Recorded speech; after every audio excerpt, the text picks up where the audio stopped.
Vous mangez chez KFC environ 20 fois par an. 20 fois. Soit presque une fois toutes les 3 semaines. Et si je vous disais que ce que vous mettez dans votre assiette à chaque visite n'a presque rien à voir avec du vrai poulet cuisiné?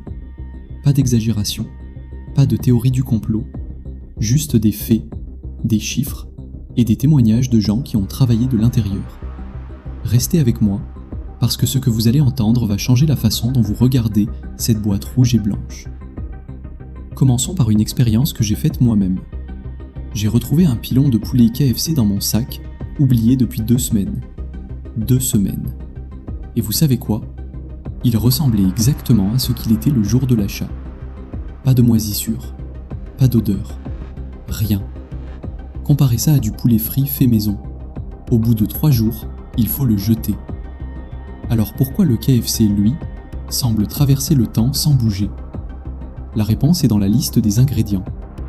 Un vrai poulet frit, c'est simple. Du poulet, de la farine, du sel, du poivre, peut-être du beurre. Mais la recette KFC, elle, ressemble davantage à un rapport de laboratoire.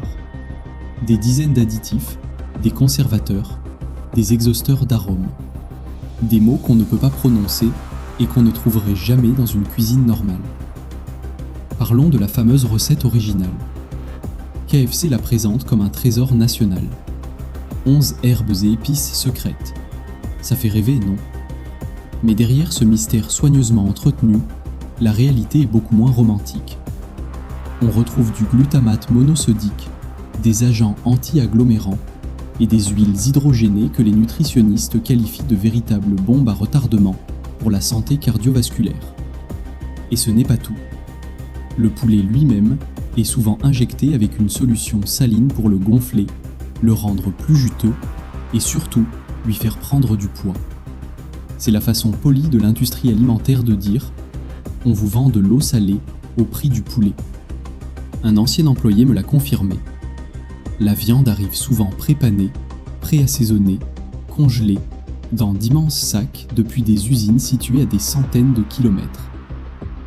La vraie recette a moins à voir avec des épices secrètes qu'avec la maximisation des marges et de la durée de conservation. Ce qui m'a toujours frappé, c'est l'uniformité.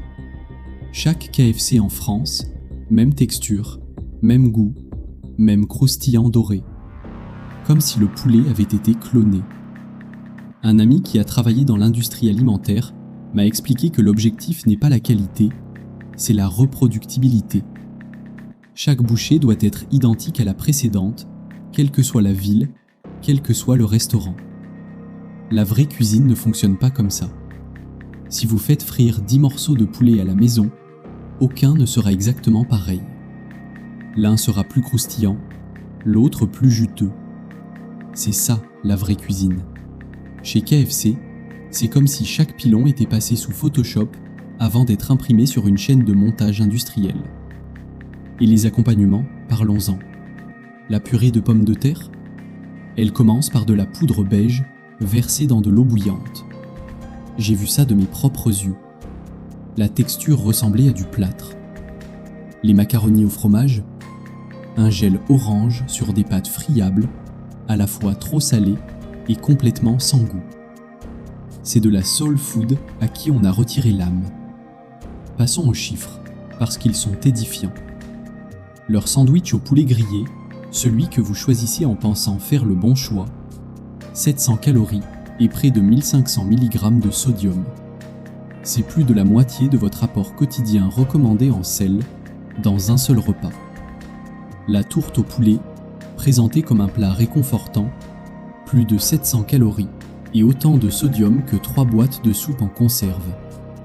Et le fameux Double Down, ce sandwich sans pain avec 2 morceaux de poulet frit tenant du fromage et du bacon. 1800 mg de sodium. C'est comme lécher un bloc de sel de mer et appeler ça un déjeuner. Même la salade de choux, l'accompagnement qu'on pense être raisonnable, contient plus de sodium qu'un paquet de chips classique. Et ne vous laissez pas berner par le dessert. Un seul cookie au chocolat, c'est 15 g de sucre. La sauce barbecue, 10 g de sucre par sachet. Trempez votre poulet dans 3 sachets et vous mangez un dessert déguisé en plat principal. KFC ne vend pas du poulet. KFC vend de la nostalgie. Le colonel Sanders avec son sourire bienveillant, la promesse d'un repas fait maison, la chaleur d'un dîner en famille.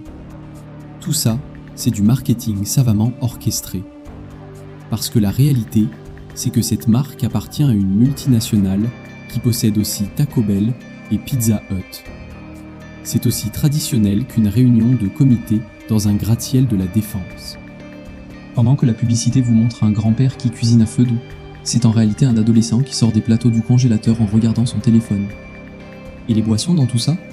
Ce que KFC appelle une boisson moyenne, c'était une grande dans les années 1990. Plus de 60 grammes de sucre dans un seul verre, soit l'équivalent de 2 barres chocolatées. Et il vous propose systématiquement de passer à la taille supérieure pour 1 euro de plus. Ce n'est pas de la générosité, c'est du sabotage nutritionnel déguisé en hospitalité. Regardons de plus près ce qui se passe dans les coulisses. La panure KFC contient des agents anti-mousse, des texturants, des stabilisants, des exhausteurs d'arômes. L'un des ingrédients, le phosphate d'aluminium sodique, est utilisé dans certaines applications industrielles. Mais chez KFC, c'est juste ce qui donne le croustillant. L'huile utilisée est de l'huile de soja hydrogénée, autrement dit des graisses trans industrielles. Ces graisses sont si nocives qu'elles ont été interdites dans plusieurs pays. Et selon d'anciens employés, cette huile n'est pas changée tous les jours, loin de là. Votre poulet peut très bien avoir frit dans la même huile que 100 repas précédents. Un ancien employé m'a dit, mot pour mot, « Ça arrive dans des boîtes qui ressemblent déjà à des nuggets. On le jette dans l'huile bouillante et on espère que ça sorte doré. » Ce n'est pas de la cuisine, c'est du réchauffage avec style. Et la preuve physique ? Laissez une boîte KFC sur le siège de votre voiture. Le lendemain matin, la graisse aura traversé le carton, traversé le sac en papier et taché le tissu. Si votre nourriture est capable de ruiner des meubles, posez-vous la question de ce qu'elle fait à vos artères. Un ami a décidé d'arrêter complètement le KFC pendant 1 mois. Pas pour faire une déclaration, juste parce qu'il était fatigué de se sentir lourd et sans énergie après chaque repas. Les premiers jours ont été difficiles. Les envies étaient là à chaque panneau publicitaire, à chaque odeur de friture dans la rue. Sa voiture, comme par réflexe, continuait à vouloir tourner vers le parking KFC. Il devait se reprendre délibérément, comme on évite un ex au supermarché. Mais dès la fin de la première semaine, quelque chose a changé. Les ballonnements ont disparu, sa peau s'est améliorée, il dormait mieux. Son énergie était stable tout au long de la journée, sans les hauts et les bas habituels. Et les chiffres étaient là pour le confirmer. Sa tension artérielle a baissé de 10 points. Son médecin l'a félicité. Il a perdu 4 kilos en 1 mois, sans changer autre chose, sans faire plus de sport. Juste en supprimant le fast-food free. Quand le mois s'est terminé, il est retourné devant un KFC par curiosité. Il a fait la queue, a senti l'odeur familière, et là, quelque chose d'étrange s'est produit. Ça ne sentait plus la nourriture, ça sentait les produits chimiques, l'huile vieille et le regret. Il est ressorti sans commander. Comme on rend visite à un ex et qu'on réalise enfin pourquoi on a rompu. On dit souvent que le fast-food, c'est pratique et pas cher. Et c'est vrai, en apparence. Un bucket à 15 €, ça semble raisonnable.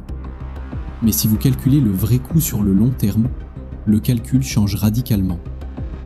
Les visites chez le médecin, les médicaments pour la tension, pour la digestion, les baisses d'énergie qui coûtent en productivité, les jours de fatigue accumulés.